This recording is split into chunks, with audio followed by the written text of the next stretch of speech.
So I was really pleased to bring and present the first data here at BSH 2024 on the UK Phase II study called ANIMATE. This is a study in relapsed refractory classical Hodgkin lymphoma. It's looking at patients with relapsed disease, so that's about 10 to 25% of people who are treated with frontline therapy still relapse. And currently those patients receive first-line relapse multi-agent chemotherapy and are bridged to an autologous stem cell transplant.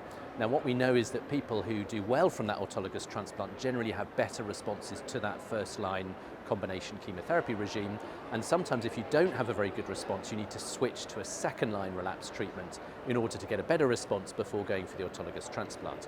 And what this trial was looking at is taking those patients who had not responded optimally to the first-line relapse treatment and giving them Nivolumab rather than, for example, brentuximab, and seeing really how well they do then with subsequent autologous stem cell transplantation.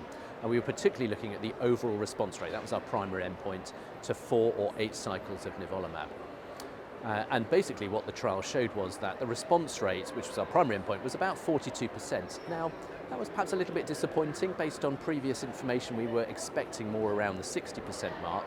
However, what was really interesting from this data is that response to treatment after Nivolumab was actually very high, with a number of complete metabolic remissions, sometimes in patients who had never responded to any chemotherapy before in their treatment pathway.